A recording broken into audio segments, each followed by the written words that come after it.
Welcome, Pewter Report readers, viewers, and listeners, to a brand new edition of the Pewter Report podcast, energized by Celsius, the official energy drink of PewterReport.com. It is a Wednesday night edition of the show. We are in prime time at 8 o'clock because the NFL schedule for all 32 teams, including your Tampa Bay Buccaneers, are being released right now. As we speak, we are going to get to the 17-game regular season schedule for the Bucs. We know who they're playing, but until right now, we don't know when and what time.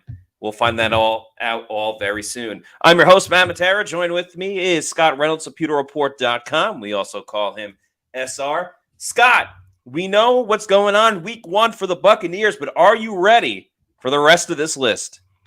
Absolutely. And it's funny because the schedule got leaked earlier today. I think there's a couple of different websites out there, and the Buccaneers will be opening up against the Commanders as predicted.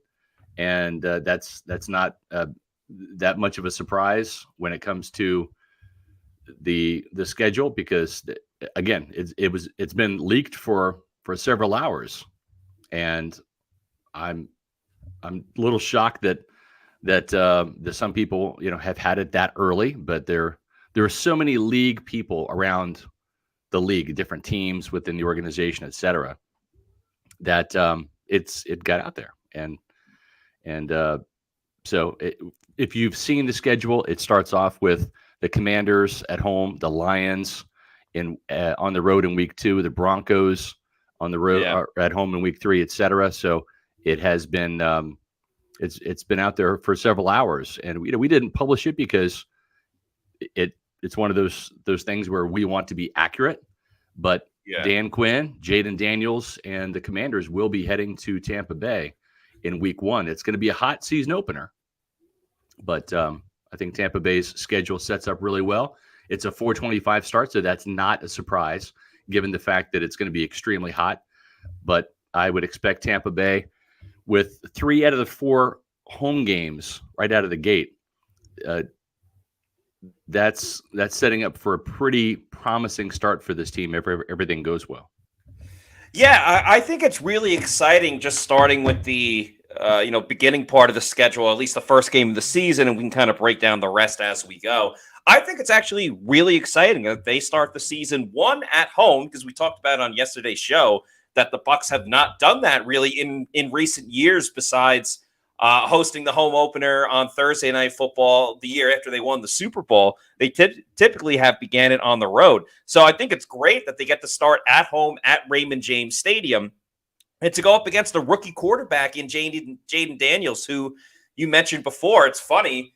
I watched his first game of his Heisman Trophy winning season with LSU when LSU played in Orlando against Florida State. That's right. And now I get to see him begin his NFL career in Tampa, Florida as well, whether I'm at Raymond James Stadium or, watching on TV like a lot of other Bucs fans. It's technically not a nationally televised game, but because it's at 4:25, they always stack the 1 o'clock games in the NFL and then kind of leave a couple of 4 o'clock games, usually West Coast teams, and the game of the week for CBS and Fox. So obviously we know Fox, the national game at 4:25, is going to be that Browns-Cowboys game that Tom Brady is calling. But this is a nice matchup and a nice opportunity for a lot of teams, or a lot of fans really, to see the Bucs live with not too many distractions of other games going on.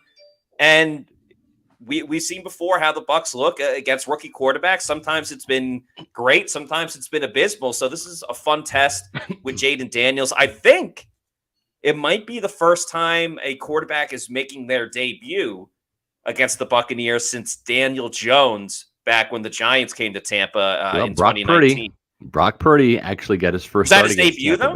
That was his first start. Okay. Yeah. So there is that. I think the interesting thing, because you mentioned the kind of primetime aspect of this, because it could very well be a national matinee game on Fox at 4:25. There are 4 home games. I'm sorry, there's 4 primetime games, one of which is at home, and that's against the Baltimore Ravens on Monday Night Football.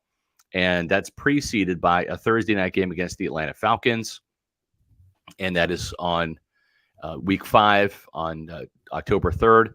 And then you've got a Monday night game against the Kansas City Chiefs. You've got a Sunday night game against the Dallas Cowboys. So the Buccaneers return to prime time with Baker Mayfield now. And this is something you and I kind of speculated about this team becoming more of a primetime team with Baker Mayfield's resurgence in Tampa, the star power that this team has. And that's exactly how it's playing out. With 4 primetime games, you've got 3 out of the 4 games at home to start the season. And then right after that, you kind of get right into some of those primetime games. You've got Atlanta on the road in week 5. You've got Baltimore at home in week 7. You've got Kansas City on the road in week 9. And then towards the end of the season, it's interesting to note the Buccaneers, those last 3 games are going to be so key. That could be a preview of the playoff game, Cowboys, Tampa Bay, week 16. That game is at Dallas. That's on Sunday Night Football.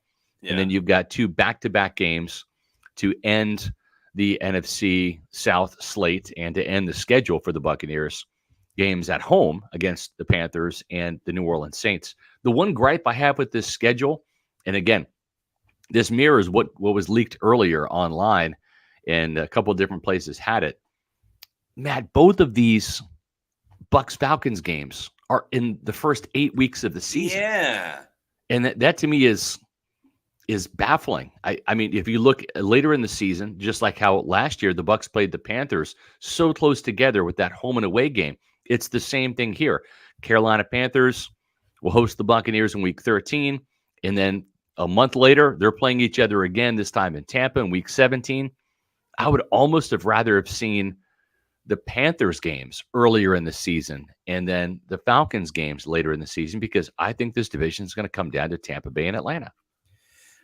Fully agree with that. At least they do end it with New Orleans instead of Carolina. But yeah, I'm with you. I mean, even if they swapped Atlanta with how they play Atlanta with how they play New Orleans. So obviously they go back to back at Atlanta, especially with that being a Thursday night game, and then at New Orleans. If they played Atlanta in week 6 at Atlanta and then Atlanta came to the Bucs in week 18, I think that would be so much better. Or on the flip side, kind of how they play Carolina at Carolina week 13, that's a 4:00 game. If that was at Atlanta and then Carolina week 17, I think that would be better. However, if I'm going to spin zone this in a positive way for the Buccaneers, I would spin it as you're getting Atlanta kind of earlier in the season. Yeah. And so we're talking about Kirk Cousins getting acclimated with his Falcons teammates. Again, if you want to draw back to comparisons of Baker Mayfield in his first season with the Bucs. Now, they actually started out pretty hot, going 2-0 before losing to the Eagles and then going 3-1 into the bye. By the way, no pun intended, great bye this year. They got screwed last season, so the NFL made up it for it to them. Yeah, that bye week happens in week 11. Bye. Yeah. But yeah, I if I were going to spin it, and I agree, I would still rather play Bucs Atlanta later in the season. But because it's earlier, I think it's a better chance to kind of get up and get after the Falcons before the Falcons really figure it out. Because if I was going to put money on it, I would say Atlanta would probably struggle out of the gate first and then get it together for the latter half of the season in November and December. Then, hey, they start out hot and then kind of, the wagon falls off, the wheels start coming off at the end of it. So I don't think that's too bad. I just really think I really like their schedule coming out of the bye. I really like just everything after the bye, but it's a little bit of a gauntlet heading into that bye and playing some good teams where I honestly kind of think if the Bucs can go 5-5 heading into the bye, I would consider that a win. Just kind of looking at that gauntlet of Baltimore, Atlanta, Kansas City, and San Francisco going into the bye. That is not an easy stretch. And Detroit in week 2, the team that has, beaten them. It's going to be a measuring stick game. Yeah. Yeah, I think there's a couple of swing games early Agree. on. I think Detroit is a swing game. Both matchups against Atlanta, the Eagles are a swing game, and I would probably even put Baltimore in there too. I think they got to have a winning record in those swing games. They'll be underdogs against the two teams that made it to the Super Bowl. But if they can take care of those swing games and go, let's see. So Detroit's 1, Atlanta's 2 and 3. If they can go 3 and 1 in those swing games, I think that's going to be huge for them. Well, I also think going 3 and 1 to start the season is huge because you have those games with the 3 home games out of the first 4. That's huge. And then you get into back-to-back division games on the road. That's the tough stretch you're talking about. Then you've got the Baltimore Ravens on Monday night. And then you've got the Falcons at home. And then the tough game at Kansas City. And then 6 days later, San Francisco before the bye, right? And so that is the gauntlet right there. That stretch of games after those first 4, that's a stretch that if the Buccaneers can have a winning record within that, call it 7-game stretch. If they can be 4 and 3, I think that's a huge win for Tampa Bay. Even 3 and 4 wouldn't be bad if you get off to that 3 and 1 start for Tampa Bay. And then it's not that it's necessarily easier, but you have those opportunities down the stretch to sweep the Panthers. I have no idea how the Las Vegas Raiders or the Los Angeles Chargers are going to be this year. I have no idea how the Giants are going to be this year. I have no idea, But I do know we have a super chat here from Paul Bowen, $1.99 super chat. Thank you so much, Paul, for your continued support of the Pewter Report podcast. That game is going to be a good tailgate games. Yep, only one of those are at home though. That's the Baltimore that kind of sucks. 4 primetime games, but only one taking place in Tampa Bay. That's kind of a bit of a bummer right there. Don't necessarily love that. It is kind of spread around though. Like I said, like first game of the season, 4:25. Yeah.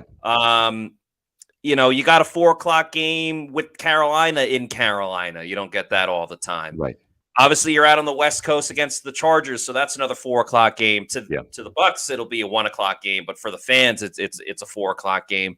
And then that Sunday night game in Dallas. I think I wouldn't describe it as a gauntlet, but that's a measuring stick test. Looking because I really do think the Chargers will be very improved with Jim Harbaugh as their coach. For sure. I mean, everywhere he's gone, he's just made teams better. It's just a fact, whether it's the NFL or college, and he's got a quarterback, and he's going to get the guys to play for him. So I actually think the Chargers will be tough this year. So coming out of the bye, they should beat the Giants. They should beat the Panthers. I really do think that they should beat Vegas too. If they can take both against the Chargers, the Cowboys, or at least split with LA and Dallas, that's going to show that the Bucs are a legitimate team. Because I think last year, before they beat the Eagles in the playoffs, there was some questions of, well, how good are they? How do they match up against other teams with playoff aspirations that are playoff caliber? And, you could kind of say the Bucs never really lived up to it, whether it was losing to the Eagles in the regular season or how they got throttled by the 49ers and, of course, the Lions. But, when the going got tough, they brought it against the Eagles. So I think it'll kind of be that question again. Unless Dallas completely implodes with everything that goes on with the Dallas Cowboys, but those are some fun, interesting games as we get to the holiday season because they're both in mid to late December. I agree. Javier Suarez with a $4.99 super chat. Thank you so much, Javier. Really appreciate that. He says, "Love our start." Yeah, there's an opportunity right there with I think some winnable games. You look especially, Matt, at the first 2 home games, right? That's against 2 rookie quarterbacks, albeit first-round picks. You've got Jaden Daniels from the Washington Commodes, as I like to call him, coming in town for week 1. And a Heisman Trophy winner. He's a dual threat. Todd Bowles will have the entire offseason to prepare for Jaden Daniels, though. So you have to put a little trust in Todd that he'll come up with some of those exotic blitz packages, those pressure packages, and some coverage disguises that might prompt him to turn the ball over. And at the same time, you also have to understand that you've got to keep this guy in the pocket because he's very dangerous when it comes to to escapability and the dual threat ability that he brings to the table. And I think the other thing too, the storyline that I wrote about earlier today, when we knew that the schedule was coming out, is how the Buccaneers revamped offensive line. Right, we know Graham Barton's going to be a new starter. Is Elijah Klein going to be beside him at one of those guard spots? We know Cody Mauch will be. So you have Mauch as a second-year player who needs to improve a lot. You've got Graham Barton as a rookie with his first start, and then you're going to have a brand new starter at the other guard position, whether it is a rookie in Klein, whether it's Sua Opeta, whether it's Ben Bredesen. Oh, and by the way, you're going up against Jonathan Allen and Deron Payne, who both have about 30 career sacks in their careers, but have just become monsters over the last 3 seasons. Payne had 11.5 sacks 2 years ago, and these guys are just a tremendous 1-2 punch. Then you throw in Johnny Newton in the mix as that third defensive tackle in the rotation. So as much as we want to sit there and say, oh, this is an easy win with the Washington Commanders with a new coach and Dan Quinn. Dan Quinn is an experienced coach. I thought they had an exceptional draft, and this will be a week 1 game that I think will present some challenges. I'm not saying the Buccaneers won't be up for it, but it's going to be a little bit of a challenge for sure. And we have a $5 super chat here from Paul, a.k.a. Florida Dream House. Thank you so much. We're going to come down from Cleveland and do the Ravens and Falcons game in October. Hope that the wife and I can meet some of the PR crew for a beverage and meal. We'll have to do that, Paul. We'll have to get together. 100%, Paul, a.k.a. Florida Dream House. You've been one of our most avid supporters and super chatters. So the least we could do is grab a drink with you. And yeah, funny enough, get to see a couple bird teams with the Falcons. Yeah. Obviously, they play the Falcons every year. And the Baltimore Ravens, as Greg DeCruz says. Yeah. Shocked that the 2 Atlanta games are so close together. Us too. That's a good observation. And it doesn't, because the NFL is all about especially the first 8 games matchups of the season, Yeah. I just wish they could have flip-flopped how they play New Orleans and how they play the Falcons, because I get it. Like at some point, you're going to have to play them somewhat earlier in the season, and that's fine. But make the second matchup when both teams are presumably hitting their stride. Like let's remember, the Bucs didn't hit their stride last season until the last month of the season. Like I don't want the Bucs or the Falcons, for that matter, to be playing when maybe they're in a bit of a swoon like the Bucs were last year. When they lost. If you look at the schedule, you're exactly right. If you look at the schedule, and if you swap out the Falcons with the Saints, you put the Falcons in there, say at Atlanta in week 6, right? And then that final game, week 18, is the Falcons at Tampa Bay. I think that to me would be a perfect schedule from a competitive balance standpoint. I don't quite understand why they decided to, marry the Falcons up early in week 6 and 8, and then the Panthers late in weeks 13 and 17 with Tampa Bay. But it is what it is. One other thing of note that we talked about is the training camp. We broke this story in Pewter Report. They will have joint practices at Jacksonville and also with Miami. So Tampa Bay will do 2 joint practices. They only did 1 last year with the Jets, but 2 joint practices with the Jaguars on the road and then the Miami Dolphins at home. So they will start the preseason at Cincinnati, and then they will have the second preseason game at Jacksonville. So Pewter Report will be up there that week in Jacksonville, covering those practices, covering the game, and then we'll follow the team home, and the Dolphins will come up and have joint practices before that preseason finale, which will be at Raymond James Stadium. Yeah, looking forward to that. Joint practices have always been a blast, whether we're over, in New York when it was Bucs Jets, or when teams come down to Tampa or Tampa travels. So very much excited for joint practices. It makes training camp go by so much better. Let's get to the super chat. A great question from Laurent Valles Jr. Thanks for the $5 super chat, who says, if the Creamsicle jerseys come back this season, which game do you think they would most likely return for? It's a great question. I think it would be crazy if they don't rock the Creamsicle this year. Yeah. Because obviously they didn't win in it, but it was such a hit between fanfare and I imagine jersey sales and things like that. Yes, there is a contingency of Bucs fans that don't like the creamsicle because it reminds them of losing and they don't play well in the creamsicles. But I think just seeing those jerseys is cool and it'll be fun to see. Initial thoughts against Carolina to get the stick. So let's remember, last year they did the creamsicles fairly early in the season. They did it when they came back from the bye, which the bye was either week 4 or week 5 last year. They did it against the Lions. And of course there was that theme because the Bucs and the Lions were in the same division way back when. I don't know why, but they were. So looking at it from that standpoint, they could do it against. I think it'll be before the bye this time around because I it's wouldn't week be surprised if it's the Eagles game, right, in week 4. That's a 1:00 game. Traditionally, that's been a day game, right, for those creamsicle uniforms. Right. And the Buccaneers, they've already played like back from 2009 when they did the throwbacks originally, right, when they brought the Bucco Bruce uniforms out of retirement. 2009, they played who? Aaron Rodgers and the Green Bay Packers. They actually won that game. They came from behind in the fourth quarter. They won that game. Josh Freeman threw a touchdown pass to Sammy Strotter in the fourth quarter on 4th down to go ahead. Tanar Jackson picked off Aaron Rodgers, made a house call to put the nail in the coffin, and that was against another fellow NFC Central opponent when the Bucs were back in the NFC Central.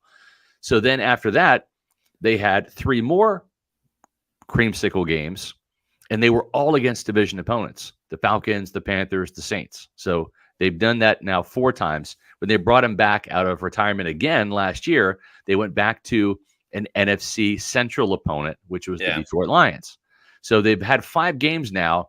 They've already done the whole division tour in the NFC South, and they've done 2 games against the NFC Central opponents from back in the day, and that makes a lot of sense. So when you look at this, if they're going with the historical perspective, the first ever playoff win was against the Philadelphia Eagles back in 1979 when the Eagles came to the Tampa Stadium, the Big Sombrero, and the Buccaneers won that game and advanced to the NFC Championship game, which they hosted, and they lost at home 9-0 against the LA Rams, who then went on to the Super Bowl. So that would be my guess, just based on the fact that it's a 1:00 home game, and you've got the Philadelphia Eagles as a historical nostalgia team. That would be the only other thing I could think of, Matt, is maybe put them on primetime.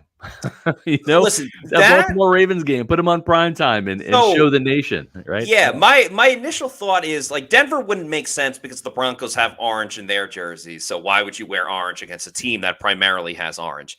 The Eagles would make sense based on everything historic that you just mentioned. Also, I think it'd be funny because like last year they played the Eagles twice and they wore white and red. So, hey, why not mix it up and wear creamsicle this time? Ravens, the Bucs don't typically wear. I mean, they wore a pewter jersey in prime time before. So you could do the creamsicle there. I don't know if you want to wear it against the 49ers, given their recent history against the 49ers, though it would make sense being in November, where it's a little bit cooler with the weather. I think if it's not against the Eagles, I could see it against Atlanta, just because it's later in the year. I mean, still early in the season, but later it's in the schedule where it's like, it's almost November. It's a 1:00 home game. I think that would be the answer. Unless they go week 14 with Bucco Bruce the Pirate versus the Las Vegas Raiders Pirate. Pirate on Pirate. That might be it. We have got a massive super chat here. We appreciate Black Gold 1999 so much for this $49.99 super chat here in primetime. Wow. Thank you so much, Matt. Hell yeah, Black and Gold 1999. Cannot thank you enough. That's very kind of you. Who says, hey guys, I see 13 winnable games this season. I like the fact that Jason said, talking about Jason Light, said he keeps receipts on the Pat McAfee show. Yes, Black Gold 1999. Jason Light is one of the best at calling people out for naysaying the Buccaneers. There was a great video that came out during the Combine where a reporter asked to speak with Jason about, doing whatever interview he wanted to do for a story. And Jason's like, oh, yeah, you had us winning 4 games last season or whatever it was. Sports Illustrated writer, I think. Yeah. So, Jason, is fueled by people doubting the Buccaneers, and obviously last year was a great way to dunk on everybody. So love that part. To your other part, the first about 13 winnable games. Looking at it again, yeah, I mean, winnable, absolutely winnable. Like Washington, winnable. Like Detroit, they can beat.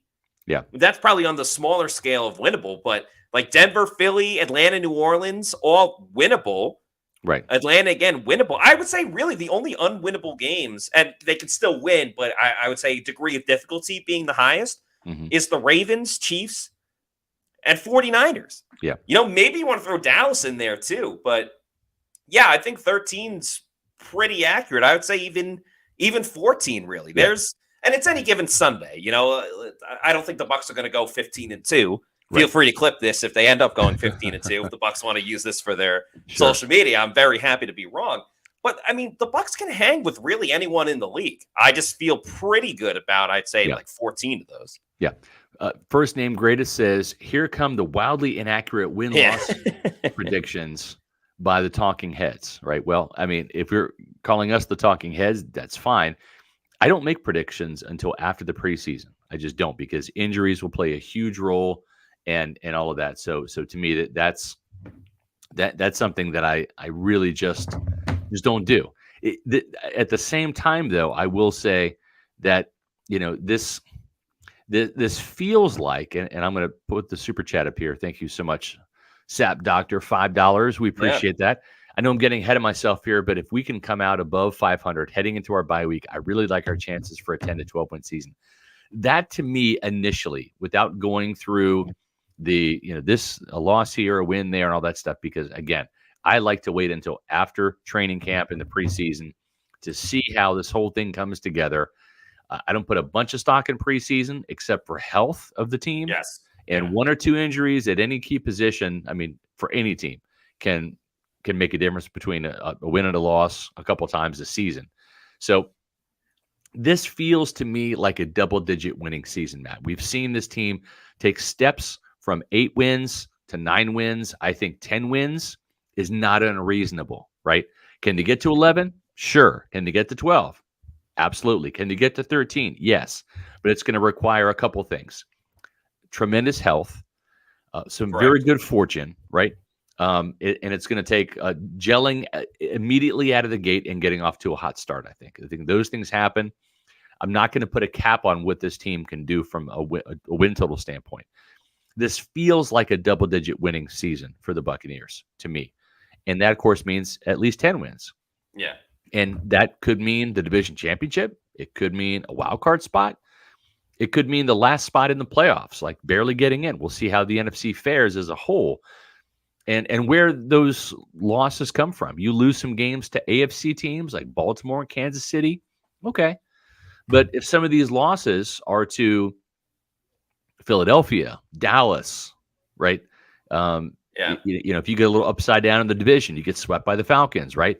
Now, all of a sudden, it's going to be a little harder when it comes to talking about the postseason. But I think that this team is capable of having double-digit wins this season based upon this. And if you don't believe me, the strength of the schedule came out. And all 4 NFC South teams are near the bottom anyways. That's just how it is.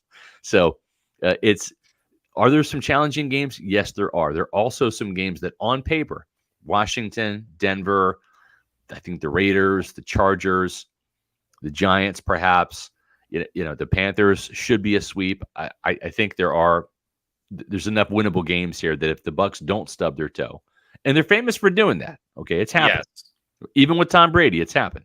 They lost, at Carolina, they lost to the Steelers, to Kenny Pickett and Mitch Trubisky. Right. So anything can happen, but feels like at least 10 wins to me. Right, because if you look at their schedule after the bye, they have 7 games remaining following their Week 11 bye.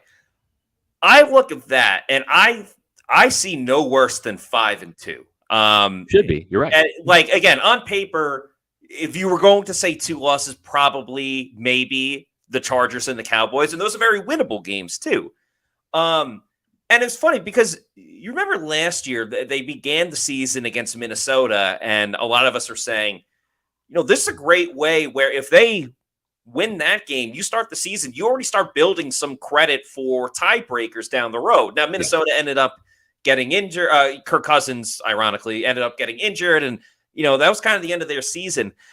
That still rings true at the beginning of this year with Washington and Detroit. Now, Detroit is probably the odds-on favorite to win their division, but obviously with Green Bay looking to be even more improved from a year ago where they made the postseason via the wild card, you want to start stacking those NFC wins early on. Yeah. That's what makes the Philadelphia game very early. That's right. That's why I also think the Sunday Night Football, the Week 16 game against the Dallas Cowboys, that's another one. Yes, it's a measuring stick game, but you win that one, you're probably setting yourself up great for tiebreakers, whether that's trying to be a 2 seed or a 1 seed versus a 3 seed and a 4 seed, or if they are in the running for the wild card, because we know Atlanta's going to be better, that's the NFC win right there. And then you can kind of beat up on Carolina, and we'll see where New Orleans is at the end of the season. That's why I think 5-5 out of the gate is so important, because realistically, yes, they should beat Washington and Denver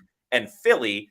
But, what if they end up beating Detroit but losing to New Orleans? Some things kind of just even out, and that's the way that the NFL is. Like, you kind of never really know. Like, we make our predictions, but last time I checked, I wasn't 17-0 in Bucs predictions last year. I don't think you were either, Scott. No, I don't think anyone at Pewter Report was. No, and I think, too, that Dominic Tarantino has – I think there's some strategy here that I agree with this too. Right. I think it helped them last year. Go 4-2 in the division again. Yep, I agree.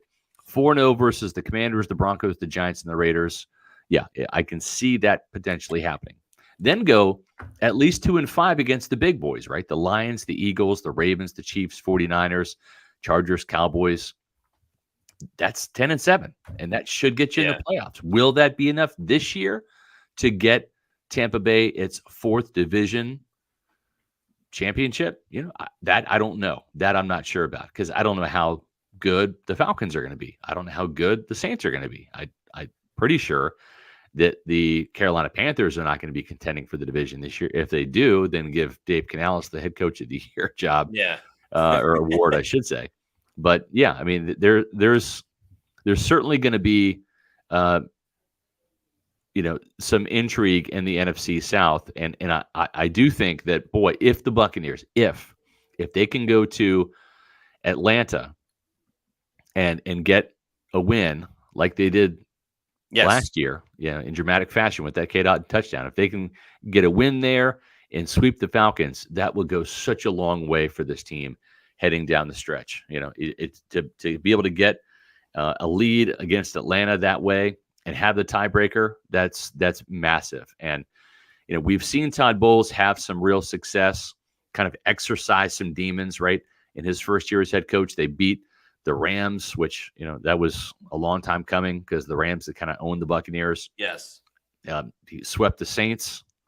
So, and that the Saints had been kind of the boogeyman in the division for the Buccaneers, they were tonight, if you will. So, Bowles has had, a little bit of magic, some karma, in him. And you saw it last year after a 4-7 start. We were just about ready to write him off. And then all of a sudden, look out, here comes the Bulls Buccaneers. But the thing with Todd is, can he solve Jared Goff? Can he get this team past the 49ers? Those are the two teams that last year were the teams to beat. They were in the NFC Championship game. And having an entire offseason to figure out Jared Goff and to have that game be so early in the season, you can kind of do that, right? You can't sit there and really start looking ahead and game planning against the 49ers, because that game is so late in the season. You just don't know from a personnel standpoint who's going to be left standing, right, for the 49ers in that particular week 10 at Tampa Bay. So you just can't put a lot of stock in that. The first 2 weeks of the season, you can game plan against Jaden Daniels. You can game plan against the Washington, I'll say it just one time, Commanders. They're really the Commodes. But you can do that, right? You can do that against the Lions and Jared Goff. And so to me, I think that that I'd like to see Todd Bowles come up with a masterpiece type of game that he did against the Eagles in that playoff game, Matt, because that was one of his better games, one of his best games as a defensive coordinator. And he has it in his bag. And when you say masterpiece, it makes me think of like the masterpiece of energy drinks, of course, is Celsius energy drinks. That is a Mark Cook level transition, my friend. That was fantastic. Thank you. Of course, Celsius is the official energy drink of the Pewter Report podcast. It's a great way to, get your day going on Bucs game day when the Bucs are playing, now that the schedule is officially out, both preseason and the regular season. And usually the vibes are high on game day, especially when you begin the year, especially on a winnable game playing against the Commanders. So check out all the vibe flavors that Celsius has: the Galaxy, Cosmic, Astro, Tropical. I'm a huge fan of the Arctic vibe. There's great original flavors as well, like the strawberry lemonade and the Fuji apple pear and the strawberry kiwi as well. Cola flavor too, so don't forget about that. And Dragonberry, as Shaggy is saying. Shout out to you with that recommendation. So there's so many great flavors, is really what I'm trying to say about Celsius. If you need to know where to find a Celsius, go to the store locator on the Celsius website. Punch in your address. It'll tell you the closest location where you can pick one up. Could be a Walmart, Target, health and fitness store, or it might just be your bodega. Bodega. And once you keep going to your bodega, you love Celsius and you want more, head on over to Amazon, click on the subscribe and save, and you can have Celsius sent to your place of residence whenever you want. It's up to you. You're in charge. You're the captain. Just make sure you're drinking Celsius energy drinks, the official energy drink of the Pewter Report podcast. I have NFL Network on in the background, just seeing some other schedules and things like that. Yeah. One thing of note, obviously, a lot of people make a big deal about the game after the bye week. Will a team be slow? How will they look? Their opponent that week is the New York Giants. The Giants also have a bye in week 11 and then come back, and the Bucs obviously play them. So you're having two teams come off of a bye that week. I'm not sure, but I am interested in some of the other little intangibles. Like some teams have less rest when they go up against the Bucs. Other times the Bucs will have less rest going against their teams. But that's one of the first things to note, is that the Bucs and the Bucs and the Giants, both have a bye week before they play each other in week 12. Yeah, it's interesting to note too, and I forgot who posted this. Sorry, my eyes aren't working that well this time of night. Someone put glasses on. Sorry for any glare there. I don't know who said it. Oh, here we go. Yeah, first name greatest. Atlanta's first 5 games are brutal. Let's take a look at that real quick. I don't have a graphic, so just listen to me. Week 1, they open up against the Pittsburgh Steelers. Mike Tomlin's going to have that team ready. TJ Watt getting after Kirk Cousins. I could see that being a little bit of a challenge there. Russell Wilson's debut right on the road. And then week 2, they go to Philadelphia to play the Eagles on Monday Night Football. So right out of the gate, the Falcons play on Monday night in week 2, and that's their first away game. Then they come home and play the Kansas City Chiefs. Yikes. And that is a Sunday night game against Patrick Mahomes and company, and they're a tough out. And that's when the Chiefs, not to interrupt you, Scott, but that's when the Chiefs, they start their season really tough. Against Baltimore and then Cincinnati. So, they're going some hard-nosed football and then play Atlanta. No, I think that's something that's important as well. I think that's a great point, Matt. Excellent point. And then the Falcons in week 4, they host the New Orleans Saints. Then they have the short week like Tampa Bay does, and they host the Buccaneers. So for the Falcons, they start off with a lot of home games, very similar to Tampa Bay. They start off at home against Pittsburgh, on the road against Philadelphia, at home against Kansas City, at home against the Saints, and then at home against the Buccaneers. And so they have a lot of games at home. And then towards the end of the season, they have a lot of traveling to do. But it's going to be very interesting to see how Atlanta starts. They have a little bit of a challenging finish. They have to, starting in week 10, they have to go to New Orleans, to Denver. That's in November. It should be a little chilly. Then they have the Chargers at home, and then they go to Minnesota, to Las Vegas, host the Giants in week 16, and then they end up at Washington and then against the Panthers. So that is All how right. So that schedule shakes out in Atlanta. Yeah, it starts top heavy for Atlanta, Yeah. but then kind of, I guess you'd rather have a tougher beginning of the season than later in the season, in my opinion, if you can weather the storm. But thank you to Shaggy for this $10 super chat, who says, looking ahead, what would you like to see for the Bucs' 50th season celebration? Good question. I think something at midfield, something that kind of honors it at midfield. So a little bit of a different logo. I know a lot of teams have like the NFL logo. Bucs sometimes will have their logo as well. I think something it's at happen. midfield. I think it's gonna happen. But what if there is no Creamsicle game this year? What if they decide to make the uniform the throwbacks the entire year?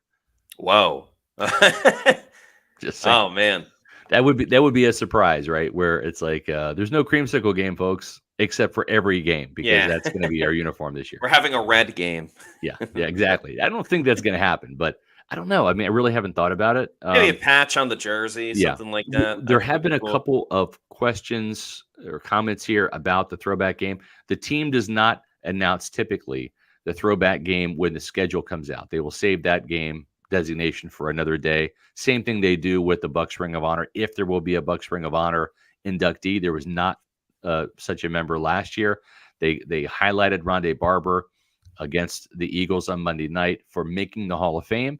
Remember, Rondé got into the Hall of Fame last August. So we'll see if there will be another Bucs Ring of Honor member. I would love to see Simeon Rice in or Hardy Nickerson. Those would be the top two of my list. And then we'll also see when that throwback game will be, if there is one. Should be one. I agree with what Matt said.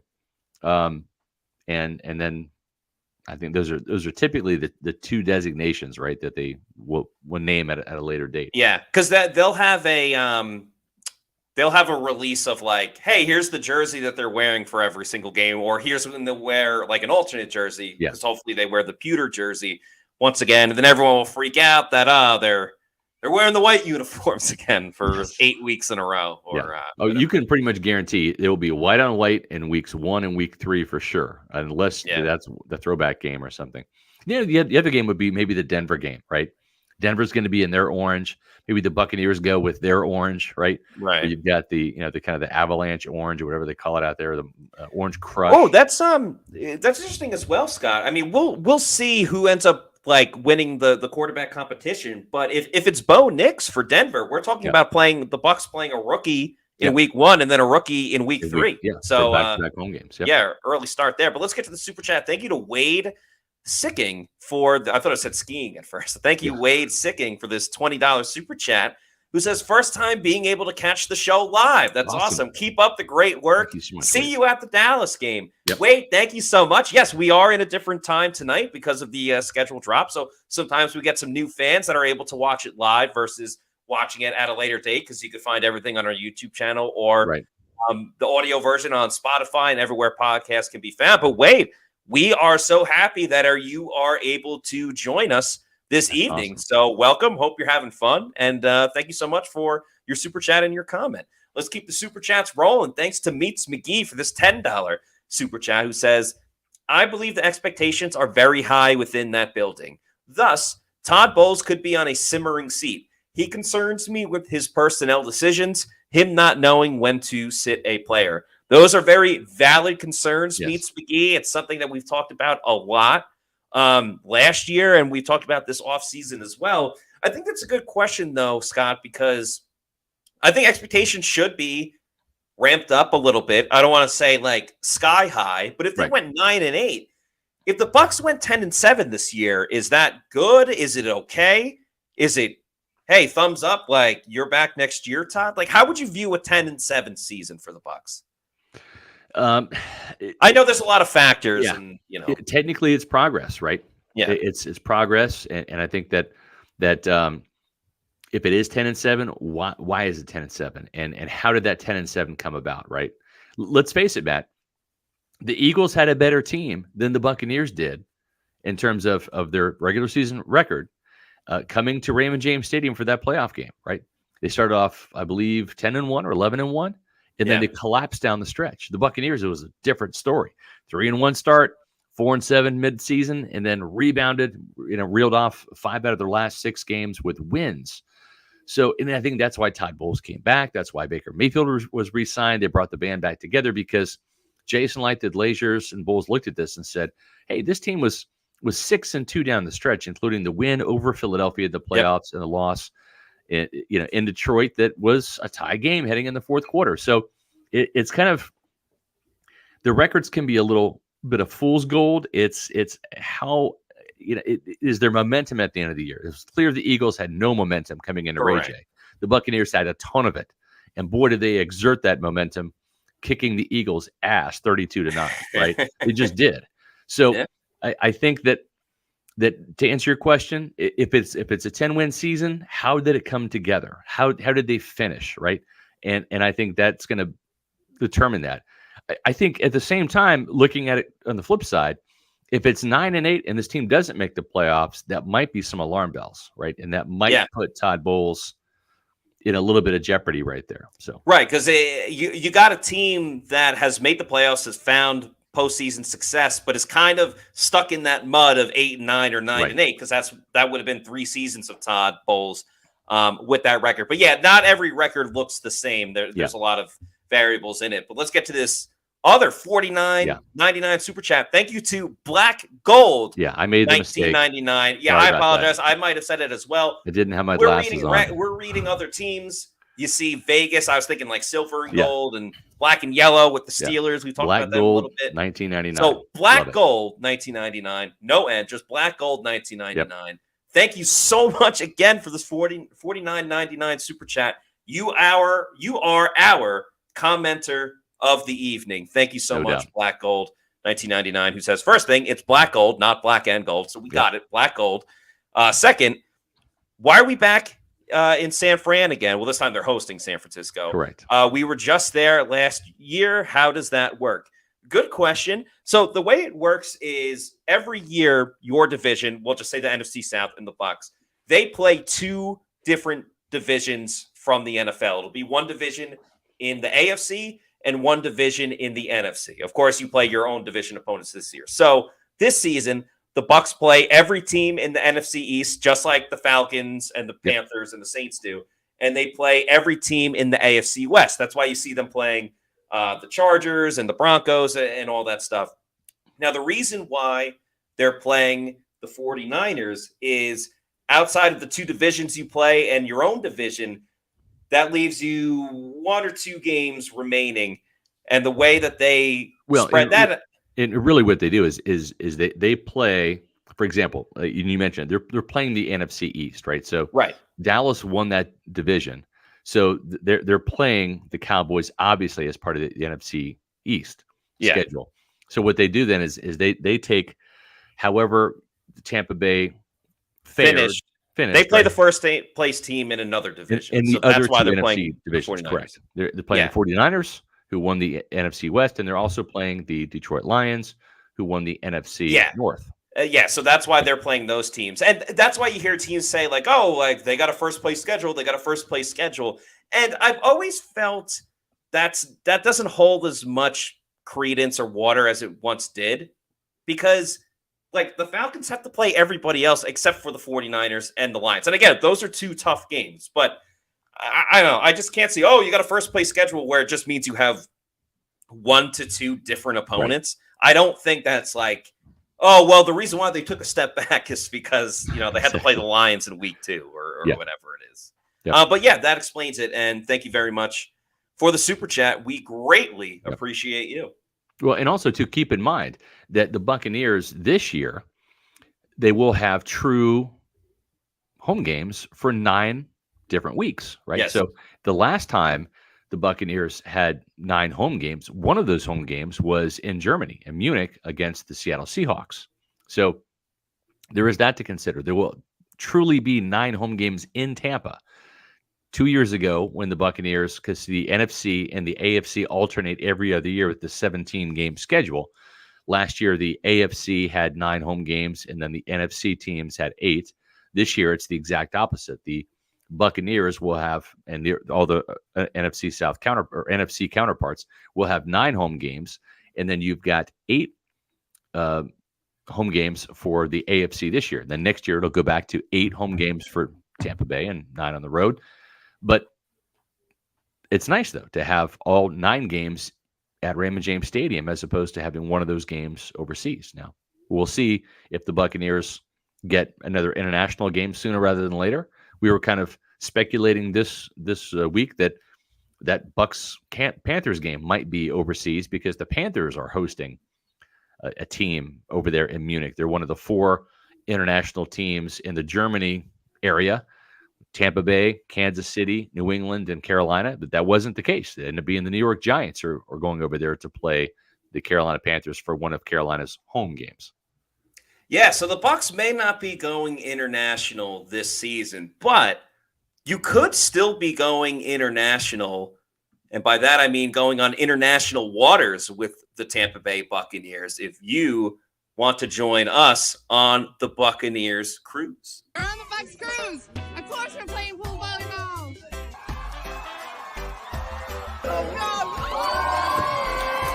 Hey, we on the Bucs cruise, of course. Anytime I say Tampa, they will say Bay. Tampa! Hey! Tampa! We're on the Bucs cruise. Of course, I've got my Super Bowl 37 hardware. What do you think? We're on the Bucs cruise, and of course we had a pirate night. Arr! Arr!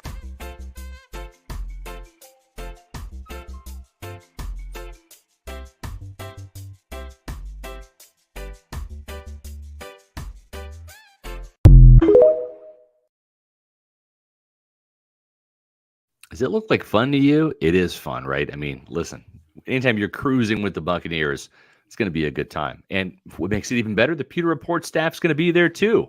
So join us and the fun with hundreds of other Bucs fans on the 3rd annual Tampa Bay Bucs cruise, which sets sail March 7th through 10th in 2025 on the beautiful Celebrity Silhouette ship. The 3-night cruise begins in Fort Lauderdale and visits Key West and Bimini, Bahamas. Last year's cruise had Yaya Diaby, Rashad White, Luke Gedeke, K-Dot, and Jamel Dean, Super Bowl 37 MVP Dexter Jackson, Hall of Famer Warren Sapp, Gene Deckerhoff, and others. Even more players are expected next year, as well as a special guest appearance by Derek Brooks, who's already been confirmed. That's another Hall of Famer right there, folks. There will be photo and autograph opportunities with the players, a Raise the Flag sail-away party, VIP parties with the players, special player interviews, a water volleyball challenge, Bucs trivia contests, fun games, and more. So reserve your cabin now on the 2025 Tampa Bay Bucs cruise, where drinks, including alcohol, Wi-Fi, and tips are all included. All you need to do is put a $200 deposit down per person. That's refundable until August 16th. Visit TampaBayBucsCruise.com. That's TampaBayBucsCruise.com, or call them at 1-800-975-7112. Now, I'm going to give everybody a little bit of insight here because my wife, Ashley, she loves to go cruising, and we're going to be on the cruise for sure. A lot of times women like to book the cruises because it's fun and all that stuff. So, guys, Father's Day is coming up. You want to kill 2 birds with 1 stone? There you go. Hey, babe, let's go on a cruise. Oh, my gosh, that sounds great, dear. Where you want to go? Well, I was on the Pewter Report podcast watching that the other day, and they're talking about this Tampa Bay Bucs cruise. It'd be so much fun to go to Key West with you, babe, and to go to Bimini, Bahamas, and it'd be kind of cool for me, for a Father's Day gift if we booked that for next March, and I got to see some of the players and stuff too. That would just be awesome. So that's the way to sell it, guys, right there. Tell your wives, tell your girlfriends, hey, let's celebrate Father's Day by booking some trips on the Tampa Bay Bucs cruise, reserving your cabin especially. All it takes is $200 to do that and get set up for what should be a really fun time in Fort Lauderdale, in Key West, and Bimini, Bahamas. And then when you meet some of these Bucs players, you can say, oh, I actually booked this cruise the night that the schedule dropped. And we were saying, oh, my God, it's going to be so tough in, weeks 9, 10, and 11 when you played these teams. And, hey, you actually ended up winning 2 out of 3. And, wow, that Super Bowl ring looks great, and all these different things. So, make sure you get it done. Cruises are a good time, and we would love to see you. First name greatest, just to recap, yes, 4 primetime games. Those games are 3 of them are on the road. 1 of them is at home. We'll put the schedule up again here so everybody can see that. And you're looking at 1 home game, and that's going to be at, or I should say, against Baltimore. And that is in week 7.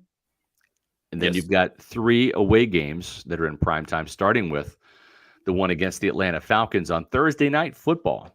And that is going to be in week 5. Then, right before the bye week, 2 weeks before the bye, they're traveling to Kansas City. I'll be there for that. That's my old stomping grounds back there. Seeing plenty of games at Arrowhead. Never inside the stadium in the press box, though. So that'll be a treat for me. That's going to be on Monday, November 4th.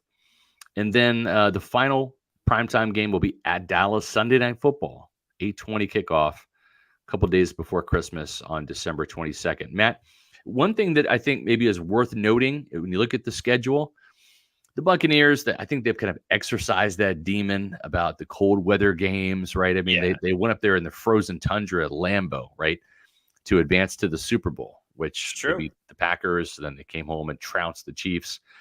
But if you look, I've been in Kansas City in early November. It can be quite chilly. Matt, you've been up in New York around November 24th. It can be very, very cold there. I mean, and it'll be windy. It'll be very windy. Can't even rule out snow for those particular games. Maybe not likely, but you can't rule it out. But those really look to me like the only cold weather games that potentially the Chiefs game and then the Giants game. And both those are in November, not December games. Right. Yeah. Not devastating by any means. And then, obviously home against the Raiders. The Chargers are out in LA. Cowboys have a dome, and you're home the last 2 games of the season. So, they pretty much avoid a lot of cold weather this year, like you said, outside of Kansas City and New York. So, not the end of the world if the Bucs do have to play in the cold. I mean, they played the Packers last year. That's right. In December. They caught a break at Lambeau. So maybe they should play more cold weather games. Yeah. But it's definitely something to pay attention to. Yep. Well, folks, the fun continues tomorrow at 4:00 because we're going to continue to analyze the schedule. We're going to have plenty of Pewter people that were either working tonight or not able to join the podcast. So we're going to continue the conversation about the Bucs schedule analysis, maybe dive into some of the matchups that we anticipate. We talked a little bit about the trenches with that new interior with Graham Barton and Cody Malk and then potentially somebody else there at guard going up against Deron Payne and Jonathan Allen. So we'll get into some more of those particular matchups tomorrow on the show. One thing we definitely wanted to do, though, just to keep the ball rolling is if you are looking to buy or sell your home, if you want to buy a house or sell your home, you need to make sure you call Eric Gross for the Eric Gross Group. He's the official realtor of Pewter Report. 513-907-4271. Visit the website housesinfla.com. That's housesinfla.com. And he can handle all of your real estate needs. Great guy, huge Tampa Bay fan, huge Pewter Report reader, and avid podcast watcher. So make sure that you go to housesinfla.com. Check out Eric's inventory as well as the different open houses that they have. But housesinfla.com. We got a couple of announcements to make here too. Not tomorrow, but a week from tomorrow, Bucs general manager Jason Light joins the podcast. So that'll be a very cool time. And that's right before, that'll be after the first OTA, and the team will have had a couple of OTAs there.